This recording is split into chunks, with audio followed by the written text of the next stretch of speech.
जय श्री कृष्णा दोस्तों। स्वागत है आप सभी का आपके अपने चैनल स्टोरी स्ट्रीट में। मैं सुखचैन। आज हमारा गीता अध्ययन का 23वां दिन है। शुरुआत करते हैं आज के अपने इस अध्ययन की। संजय ऊचाओ। संजय ने कहा, दृष्टा तु पांडव अनेकम वयुढ़म दुर्योधन तदा आचार्यम उपसंगम राजा वचनम अब्रवीत। संजय ने कहा, हे राजन, पांडुपुत्रों द्वारा सेना की व्यूह रचना देखकर राजा दुर्योधन अपने गुरु के पास गया और उसने ये शब्द कहे। तात्पर्य है, धृतराष्ट्र जन्म से अंधा था। दुर्भाग्यवश वह आध्यात्मिक दृष्टि से भी वंचित था।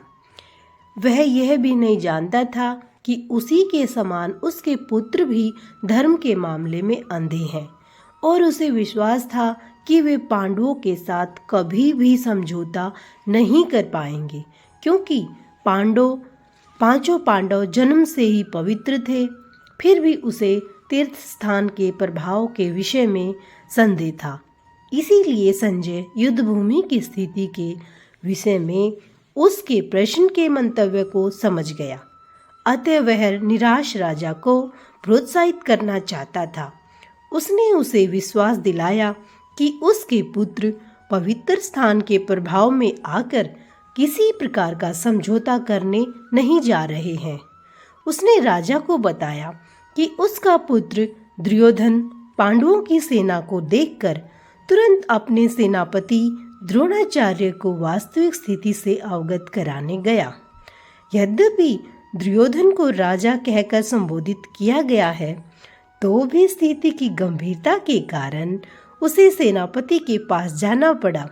अतएव दुर्योधन राजनीतिज्ञ बनने के लिए सर्वथा उपयुक्त था, किंतु जब उसने पांडवों की व्यूह रचना देखी तो उसका यह कूटनीतिक व्यवहार उसके भय को छिपा न पाया। अध्याय 1 का 3 श्लोक है, पश्यन्ताम पांडुपुत्राणाम आचार्य महतिम चमोमम वयुढ़ाम पुत्रेण तव शिष्येण धीमता।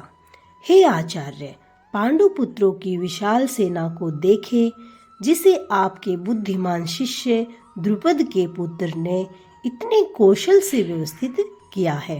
तात्पर्य यह है कि परम राजनीतिज्ञ दुर्योधन महान ब्राह्मण सेनापति द्रोणाचार्य के दोषों को इंगित करना चाहता था। अर्जुन की पत्नी द्रौपदी के पिता राजा द्रुपद के साथ द्रोणाचार्य का कुछ राजनीतिक झगड़ा था। इस झगड़े के फलस्वरूप द्रुपद ने एक महान यज्ञ संपन्न किया, जिससे उसे एक ऐसा पुत्र होने का वरदान मिला जो द्रोणाचार्य का वध कर सके।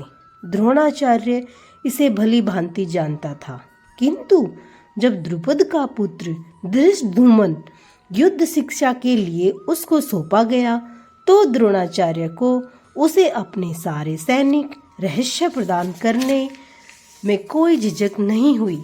अब धृष्टद्युम्न कुरुक्षेत्र की युद्ध भूमि में पांडवों का पक्ष ले रहा था और उसने द्रोणाचार्य से जो कला सीखी थी, उसी के आधार पर उसने यह व्यूह रचना की थी। दुर्योधन ने द्रोणाचार्य की इस दुर्बलता की ओर इंगित किया, जिससे वह युद्ध में सजग रहे और समझौता न करे। इसके द्वारा वह द्रोणाचार्य को यह भी बताना चाह रहा था कि कहीं वह अपने प्रिय शिष्य पांडवों के प्रति युद्ध में उदारता न दिखा बैठे। विशेष रूप से अर्जुन उनका अत्यंत प्रिय तथा तेजस्वी शिष्य था। दुर्योधन ने यह भी चेतावनी दी कि युद्ध में इस प्रकार की उदारता हो सकती है। आज के लिए इतना ही। राधे राधे।